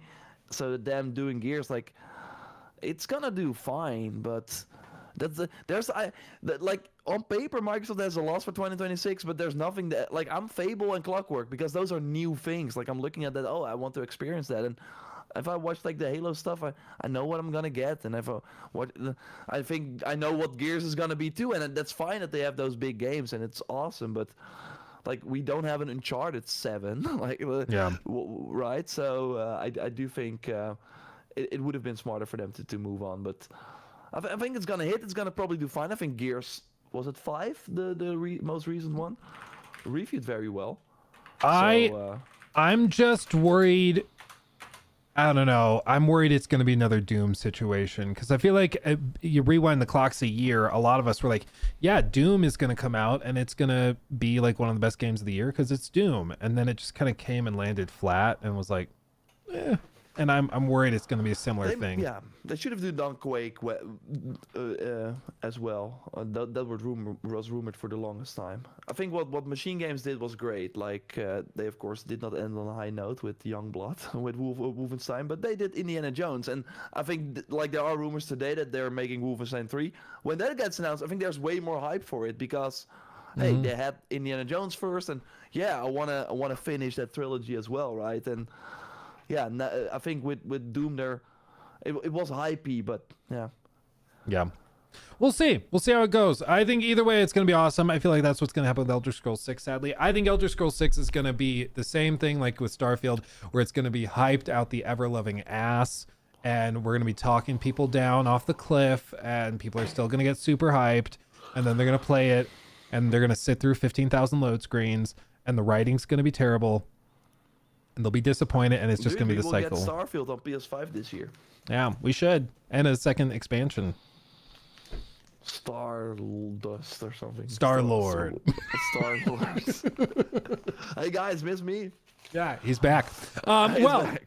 I think Yes. that just about does it. That was a comprehensive run through. Yeah. Thank you everybody for joining us for this discussion. Oh, Lego Batman. Yeah, that's got to be nominated for Game of the Year, of course. Yeah, Lego Batman looks fire.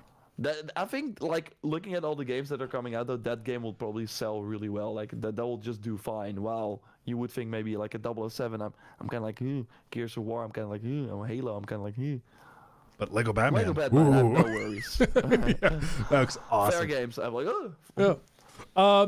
Okay, well, everybody, thank you for chilling with us. Thank you for watching Yes, and hanging thanks. out. You guys are amazing, and we will be back and talking about lots of stuff. We should, my guess is, over the next like week and a half, 2 weeks, we should start to, at least on our end, start to hear rumblings and stuff about what's happening over the next couple of months. That's typically when we start to hear news about like preview events and play testing and reviews and all that stuff. So we should start to hear stuff relatively soon. yes. And it's going to be good. Okay. Yar. Yar, says the pirate man. Skull and Bones 2 confirmed. It's happening. They're gonna do ground combat finally this year. Yeah, it should be coming very soon. And tomorrow, some people say New Game Plus. New Game Plus, baby. Dude, the show is it's a lot bigger than we meant it to be. Oh, really? That's Yeah. awesome. It's a good That's problem to awesome. have. We did a lot of great interviews with a lot of great devs, and it's going to be very interesting. But we are going to certainly be listening to feedback. In the next show, we're going to be very precise, and we've I mean, already you're, learned like, a lot of talking lessons. about Highguard, but you have the new trailer, right? You have been talking to these guys. Dude, after somebody posted on Twitter, they were like, I swear to God, if Luke at the end of the show goes, and there's one more thing, and then plays a trailer for Highguard, I'm going to lose it. And I sent that screenshot to some of the team that's working on it. And I was like, is it too late to film an edition where we just do that as like a meme for the end of the show? Yeah. They were like, I mean, we could. We are the bosses. So we considered it just for the memes, but we figured that might be considered mean and bullying, so we didn't do it. Yeah. So sorry. No Highguard at the show. No Highguard at the show. Very sorry. But Yeah, anyway. think about the Europeans next time. That's I see Salsa say that as well. Yes. It's like 2 a.m. for me or something. Like, Yeah, I don't know stuff.